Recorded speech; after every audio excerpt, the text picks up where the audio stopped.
Be ready, 5 seconds to go. Mr. Deputy Chairman, Sir, I support this bill.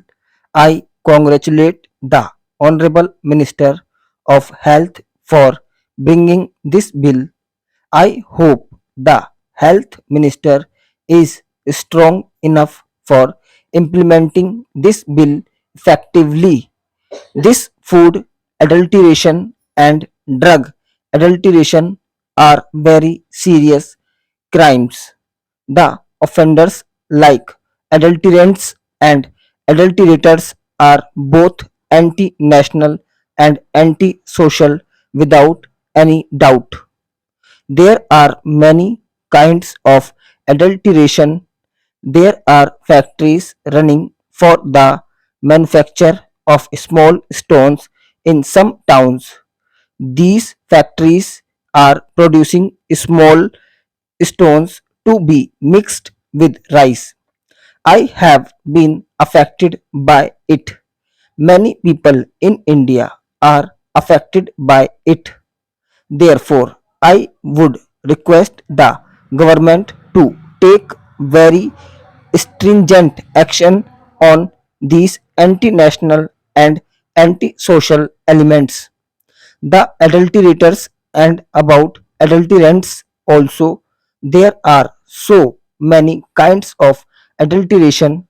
There is adulteration in milk now a days. I cannot say whether the milk vendors are pouring water into milk or they are actually pouring milk into water. This is the extent of adulteration. I have seen it in many cities and also in villages. There is adulteration in tea leaves and in coffee powders. There is adulteration in mutton by mixing beef. There is adulteration in ghee. You are all aware of these things. There is adulteration in cold drinks also. Adulteration is no doubt a serious crime.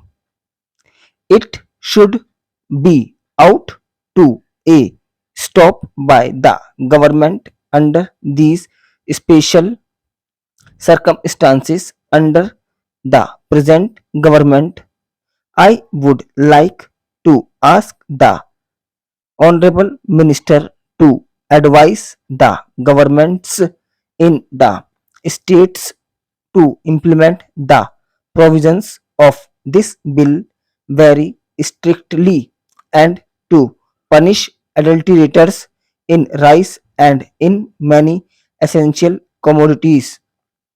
Even in drugs, there is adulteration.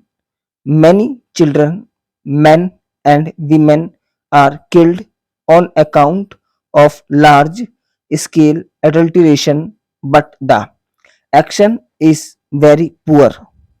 The baby food is also adulterated. In the case of drugs, I would request the Honorable Minister to bring an amendment in the Drugs Act to punish severely the adulterators in drugs, to give the maximum punishment of death sentence to the offenders under the Drugs Act for killing human beings. As my honorable friends very correctly pointed out, the adulteration is not an offense which is suddenly committed by these people. It is done in a pre-planned manner with an ulterior motive, with bad intentions, and with most criminal intentions. Even ordinary murderers under section 302 of the IPC are given death sentence.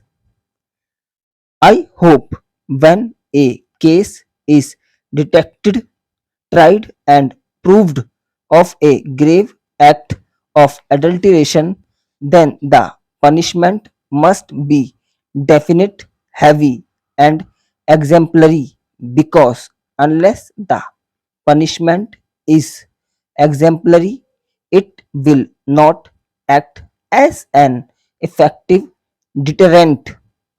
I would like to say a few words about voluntary agencies, social organizations, and public spirited men and women have a great part to play in all spheres, and I hope the government will do everything in their power to see that voluntary agencies and the public spirited individuals are given all encouragement and assistance because although the state's hands is beyond to be and must be a watching hand on checking the evil, and it has to be a helping hand, the responsibilities must be greater and stronger.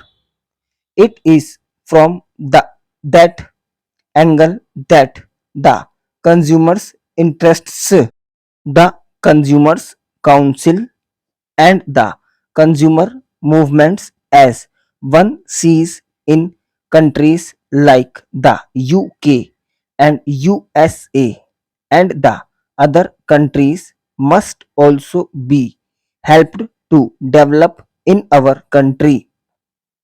There are certain defects in the bill. Under the existing section, there is a provision that the sample taken by the food inspector shall be divided into three parts. One will be given to the person from whom the sample is taken.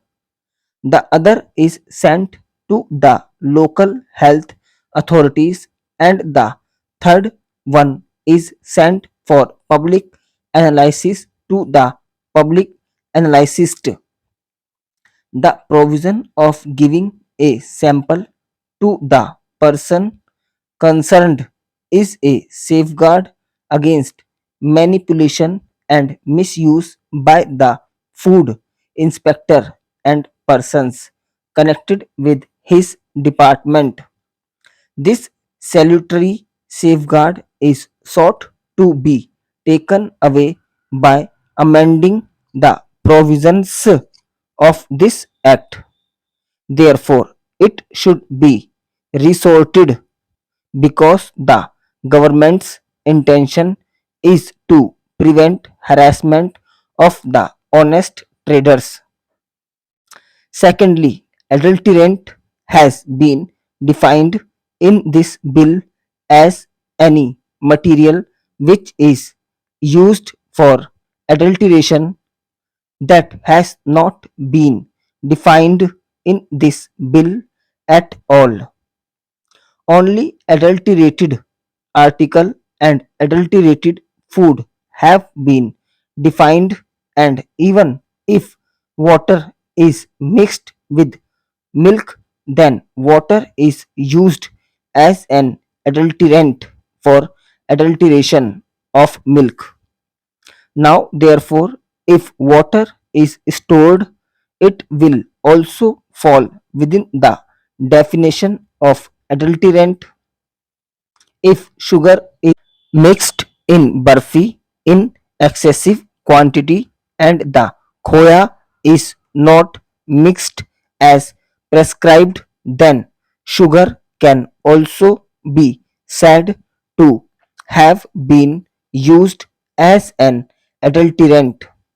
Therefore, my submission is that there is no necessity of defining adulterants afresh. in this bill. In the old bill, it has been laid down that any material